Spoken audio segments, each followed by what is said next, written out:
Hello दोस्तों, आज हम करेंगे रीजनिंग के महत्वपूर्ण प्रश्नों को हल। और दोस्तों, इन प्रश्नों के अभ्यास के माध्यम से आप अपनी किसी भी परीक्षा की तैयारी को बेहतर कर सकते हो।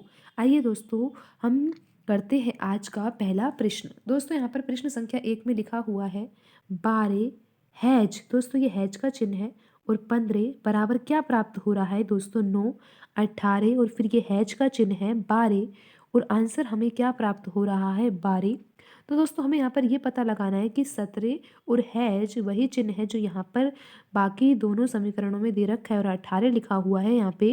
और बराबर हमसे पूछा गया है कि यहाँ पर कौन सी संख्या आएगी। तो दोस्तों, हम यहाँ पर ये पता तो लगा लेंगे कि यहाँ पर क्या संख्या आएगी, लेकिन पहले हम ये तो समझे कि यहाँ पर जो ये दोनों ये समीकरण लिखे हुए इनमें क्या संबंध है, किस तरह से 12 और 15 के द्वारा 9 आ रहा है और 18 और 12 के द्वारा 12 आ रहा है।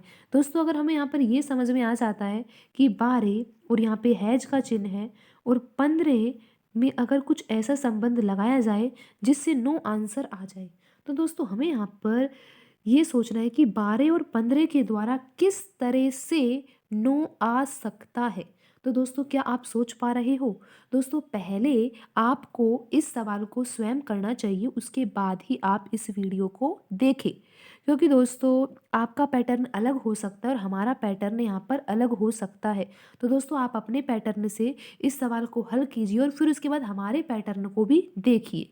क्योंकि दोस्तों, आपका उद्देश्य है आपको अपनी परीक्षा की तैयारी को बेहतर करना और परीक्षा में कैसा भी सवाल आए उस सवाल को हल करना। तो दोस्तों, आपका पैटर्न जो है आप उससे हल कीजिए और फिर हमारे पैटर्न को भी देखिए।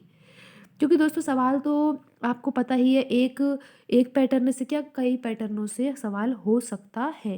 दोस्तों, यहाँ पर 9 कैसे आ रहा है? दोस्तों, अगर आप यहाँ पर जो 12 लिखा हुआ है इसके दोनों अंकों को जोड़ दीजिए। दोस्तों, 1 और 2 को जब आप जोड़ो तो आपको 3 प्राप्त होता है। और दोस्तों, जब आप 15 के दोनों अंकों को जोड़ो तो आपको 6 प्राप्त होता है। और दोस्तों, जब आप 3 और 6 को जोड़ते हो तो आपको 9 प्राप्त होता है। तो दोस्तों, ये पैटर्न लग रहा है यहाँ पे। देखा दोस्तों आपने किस तरह से हमने बिल्कुल आसान तरीके से इस सवाल को हल कर दिया। दोस्तों, यहाँ पर हमें 9 चाहिए था। हमने सोचा कि 12 में तो 2 अंक है, इनको अगर जोड़ दिया जाए तो 3 आता है, 1 और 5 को जोड़ दिया जाए तो 6 आता है और इन दोनों को फिर जोड़ दिया जाए तो ही तो 9 आता है। दोस्तों, अब इस पैटर्न को हम डायरेक्ट इसमें नहीं लगाएंगे, पहले हम यहाँ पर इस समीकरण में लगा के देखेंगे कि हमारा जो ये पैटर्न है वो सही आ रहा है या नहीं।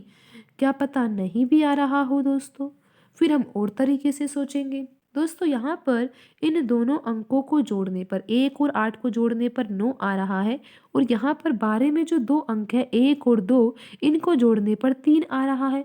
और दोस्तों, 9 और 3 को जब जोड़ा जाता है तो हमें आंसर क्या प्राप्त हो रहा है? 12। और बिल्कुल दोस्तों, यहाँ पर 12 ही तो लिखा हुआ है। तो दोस्तों, अब आपको ये पैटर्न समझ में आ गया होगा। आप अब इस पैटर्न से अपना आंसर निकाल सकते हो। और दोस्तों, आपने निकाल ही लिया होगा आंसर, ऐसी हम आशा करते हैं दोस्तों आपसे। दोस्तों, यहाँ पर 1 और 7 को जोड़ेंगे तो 8 आ रहा है, 1 और 8 को जोड़ने पर 9 आ रहा है। बिल्कुल दोस्तों, जब 8 और 9 हमें प्राप्त हो रहा है तो क्यों ना हम जल्दी से आंसर निकाल लें। दोस्तों, 8 और 9 को जोड़ने पर 17 प्राप्त हो रहा है और आप देख सकते हो कि जो ऑप्शन सी है उसमें 17 ही लिखा हुआ है और यही आपका सही आंसर है। तो दोस्तों, आपको ये पैटर्न समझ में आ गया होगा। दोस्तों, आज की वीडियो में इतना ही। मिलते हैं अगली वीडियो में नए सवालों के साथ। धन्यवाद दोस्तों।